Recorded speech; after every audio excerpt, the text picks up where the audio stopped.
The Clockmaker's Debt, Part 2, The Debt of Hours. Marcus could barely sleep that night. The vision of the massive clock, the ledger of life, haunted him.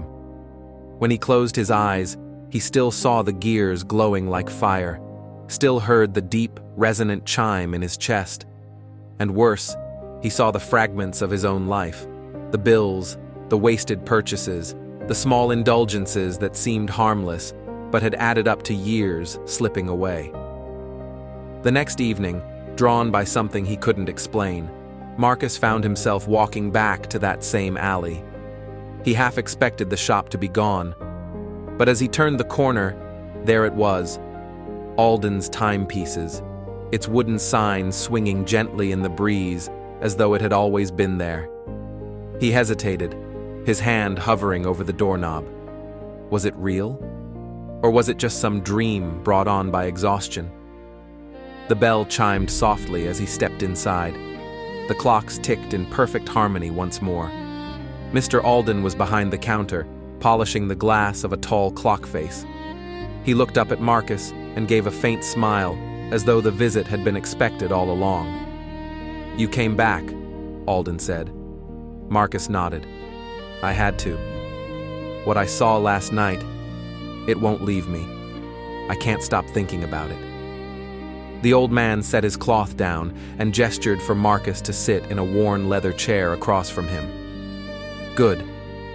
It means you're ready to understand the second truth." Marcus leaned forward. "What truth?" Alden's eyes glimmered in the lamplight. "That debt does not only chain your money, it chains your hours." Marcus frowned. "I already know debt steals my time. That's the problem. I work all day just to make minimum payments." "No," Alden said softly.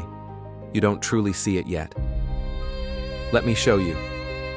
He led Marcus once again into the back room. The great clock, the ledger of life, turned slowly, its gears humming like a heartbeat. Alden touched one of the golden wheels, and the light shifted. Suddenly, Marcus saw himself again. But this time, he wasn't just wasting money on small purchases. He was working. Hours blurred into long shifts at both of his jobs. The visions showed him walking into work exhausted, his back bent, his face hollow. Alden's voice echoed through the room. "When you borrow, you sell your future hours. The lender owns them. Every payment you make is not just money. It is a piece of your life you already lived. A debt is nothing less than a claim on your future self." Marcus's stomach churned.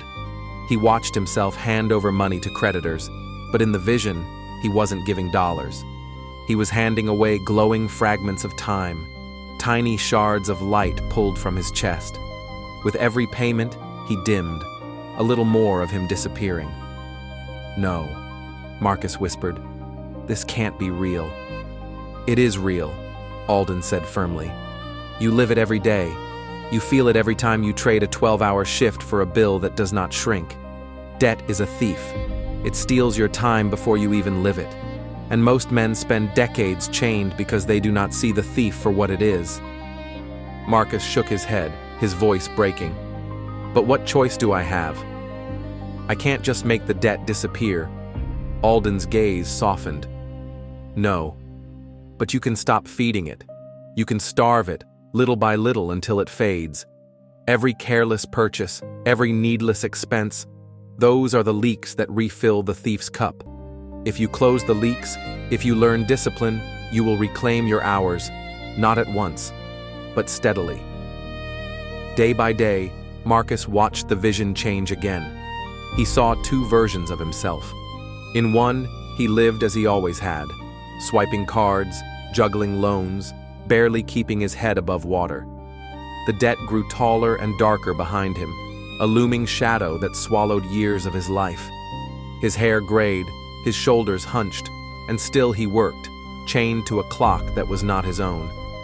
In the other vision, Marcus lived differently. He cut small expenses. He made choices with intention. He learned to say no to the impulses that drained him. And slowly, the shadow shrank. His shoulders lifted. His hours returned. Alden's voice was quiet, but sharp as a blade. The man who owes nothing is the freest man alive. Freedom does not begin with riches. It begins with discipline. Marcus closed his eyes, his chest heaving. So what you're saying is, I have to choose. Either I keep feeding the debt and watch my life vanish, or I start starving it, even if it hurts. Exactly, Alden said. Every payment you make toward your debt is not a burden. It is an act of buying back your own life. Every hour spent wisely is a chain broken. The vision faded. The golden gears turned slower now, the light softening. Marcus felt a tear slide down his cheek. For the first time, he didn't just hate his debt. He saw it for what it truly was, a thief of his future hours. He looked at the old clockmaker. I don't know if I can do it. I don't know if I'm strong enough. Alden smiled gently. Strength is not built in a day. It is built in choices, one small act at a time. Start today. Refuse the next waste. Pay down the next chain. With each choice, you will feel the weight lift. The great clock chimed once, deep and low. Marcus felt it resonate in his bones. He bowed his head, letting the sound settle into him. When the chime faded, Alden placed a hand on his shoulder. Go now. Begin.